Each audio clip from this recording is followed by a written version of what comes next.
ओम नमो भगवते वासुदेवाय। तो आज हम लोग श्रीमद् भागवतम के इस तृतीय स्कंद के 8वें अध्याय का 3rd श्लोक का लेते हैं। आसीन मूर्भ्यां भगवन् त्वमाद्यं संकर्षणं देवं कुण्ठसत्वं विवेत्स सत्तत्वमत्तपरस्य कुमार मुख्या मुनियो पृच्छनः। तो इस श्लोक में क्योंकि मैत्रेय ऋषि अब आंसर दे रहे हैं ना, सारा भगवत ज्ञान भगवत तत्व जो विदुर जी ने पूछा था, तो फिर कह रहे हैं कि कुछ काल पूर्व तुम्हारी तरह, जब उन्होंने क्वेश्चन पूछे तो विदुर वो मैत्रेय ऋषि कह रहे हैं कि कुछ काल पूर्व तुम्हारी तरह, जैसे तुम क्वेश्चन पूछ रहे हो ना, क्योंकि ये सब गुरु परंपरा प्रणाली में रहता है ना, तो कह रहे जैसे तुम क्वेश्चन पूछ रहे हो ऐसी तुम्हारी तरह से कुमार संतों में प्रमुख सनत कुमार, जो ब्रह्मा जी के 4 पुत्र थे, सनत, सनंदन, सनत कुमार, तो वो कह रहे हैं कि उनमें जो प्रमुख संत थे कौन? सनत कुमार। आप लोगों को स्टोरी उन लोगों की पता ही होगी। जो 4 कुमार थे उन लोगों ने वरदान मांगा था कि हम हमेशा 5 वर्ष की आयु तक के बालक ही की तरह से रहें, क्योंकि 5 वर्ष तक के बालक की आयु तक बिल्कुल निष्पाप रहते हैं, तो कोई उनके अंदर कोई वैसी इच्छा ना आए, इसलिए उन्होंने वो हमेशा 5 वर्ष तक के ही रहे थे।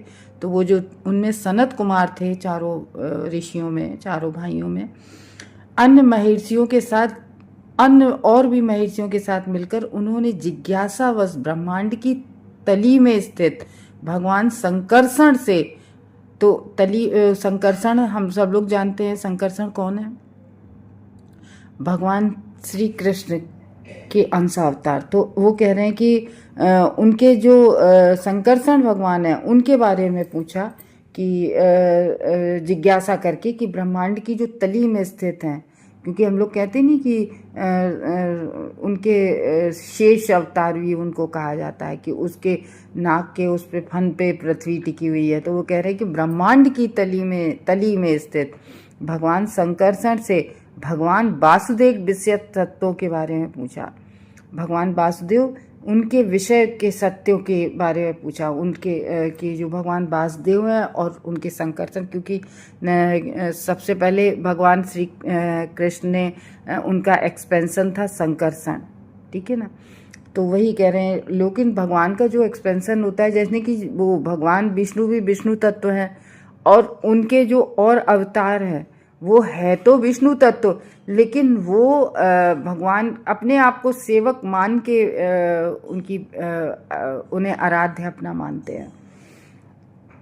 तो इस तरीके से इस कथन का स्पष्टीकरण कहने का मतलब ये है कि भगवान ने प्रत्यक्ष रूप से श्रीमद् भागवत के विषय में कहा। यहाँ पर बताया गया है कि कब और किसने भागवत कहा गया, क्योंकि उन्होंने कहा था कि तुम्हारी ही तरह उन्होंने और पूछा था, तो कहने का मतलब है कि आगे और बताया जा रहा था कि कब कब किसने क्वेश्चन किए थे।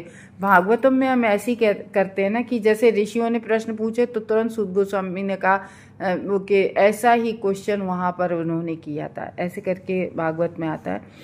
तो कह रहे हैं कि विदुर द्वारा पूछे गए प्रश्नों के ही समान प्रश्न जो सनत कुमार थे ऐसे महामुनियों ने पूछे थे। सनत कुमार जैसे महामुनियों ने ऐसे ही क्वेश्चन पूछे थे जैसे विदुर जी ने मैत्रेय ऋषि से पूछे थे।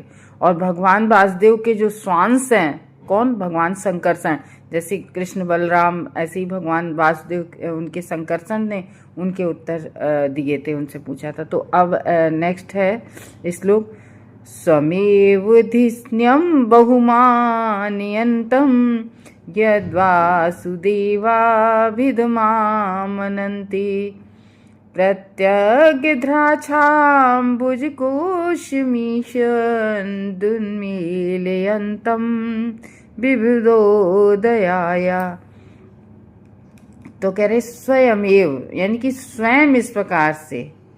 तो कह रहे हैं कि उस समय जब भगवान संकर्षण थे तो अपने परमेश्वर का ध्यान कर रहे थे। तो यहाँ संकर्षण किसको परमेश्वर मानेंगे? किसके स्वांश है? भगवान वासुदेव के। तो उनके ध्यान कर रहे थे, जिन्हें विद्वजन, यानी कि जो विद्वान जन होते हैं, जो बुद्धिमान व्यक्ति होते हैं, उन्हें भगवान वासुदेव के रूप में सम्मान देते हैं। विद्वान जन उन्हें क्या मानते हैं? भगवान वासुदेव, जिनकी आराधना कौन करता है? संकर्षण। किंतु महान विद्वान मुनियों की उन्नति के लिए उन्होंने अपने कमलवत नेत्रों को कुछ कुछ खोला और बोलना शुरू किया। किसने? भगवान वासुदेव ने। तो देखो, जो पहले क्वेश्चन पूछे गए थे वो 3 बहुत ही इंपॉर्टेंट क्वेश्चन थे कि आप कहाँ थे जब भगवान ने भगवत ज्ञान बोला था। दूसरा ये पूछा था ऋषि कौन से थे और कैसे भागवत ज्ञान उन्हें प्राप्त हुआ था, कैसे ज्ञान प्राप्त हुआ था। तो संकर्षण देव के भी आश्रय कौन है? वासुदेव भगवान। और जिन वासुदेव भगवान का जो विद्वान जन है, जो पंडित जन है, वो जो ज्ञानी जन है, वो लोग भगवान वासुदेव नाम से जिनका है, जिन्हें भगवान वासुदेव के नाम से जानते हैं, उनका संकीर्तन करते रहते हैं। तो उन परमानंद स्वरूप भगवान को अपने ध्यान पथ में अनुभव करते, यानी कि ध्यान में अनुभव, यानी कि आंख बंद करके नाम जप कर रहे हैं और अपने मन में, अपने ध्यान में उन्हीं का ध्यान कर रहे हैं, भगवान वासुदेव का। हम लोग नहीं, जैसे हम लोग क्या करते हैं, अगर जाप करते हैं, माला नाम जाप करते हैं, माला पकड़ ली और दिमाग न जाने कहाँ कहाँ रहता है, और आंखें तो हम लोग बहुत कम देर बंद करके ध्यान लगा पाते हैं, और भी जगह दिमाग तुरंत चला जाता है।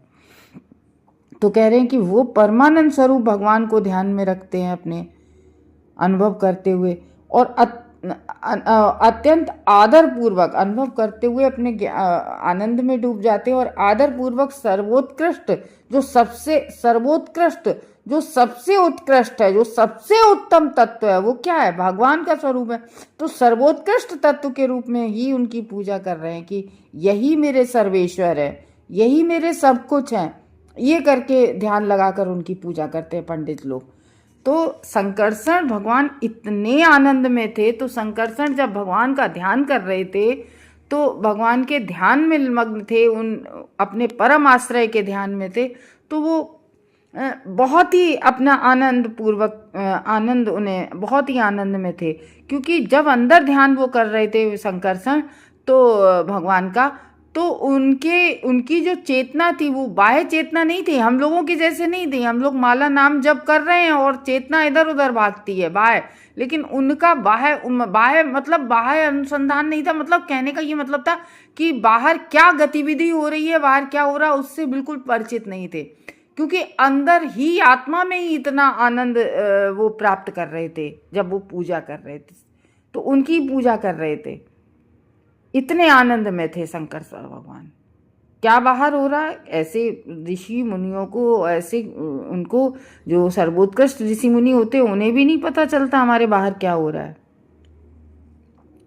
तो इस तरीके से अपने कृतावलोकन द्वारा सनत कुमार आदि के उत्थान हेतु अपने अंतर्मुखी नेत्र कमल को कुछ खोले। जब तो भगवान ने ऐसे ही इन महान ऋषियों के लिए, इन सनत कुमार जैसे महान विद्वानों के लिए भगवान ने अंतर्मुखी नेत्र कमल को कुछ खोला, तो हल्का सा अपना नेत्र खोला। तो इस तरीके से कह रहे हैं कि जब देखो, वो कहते नहीं है जहाँ चाहा वहाँ रहा। जब हम क्या करते हैं, हम अपनी इंद्रिय तृप्ति में अपने आप को ही संतुष्ट करने में लगे रहते हैं। और अगर ऐसा नहीं है कि अगर हम भी अपनी आत्मा के लिए, भगवान के लिए, भगवान को संतुष्ट करने के लिए जब हम भगवान का नाम, भगवान का ध्यान करते हैं, तो और कई आनंदों से ऊपर सबसे बड़ा परमानंद यही है भगवत ज्ञान। जब हम भगवान का ध्यान करते हैं तो हमें बहुत ही आनंद की प्राप्ति होती है, और उस आनंद का इस भौतिक जगत के किसी भी आनंद का कोई उससे मुकाबला नहीं है। हरे कृष्ण भक्त।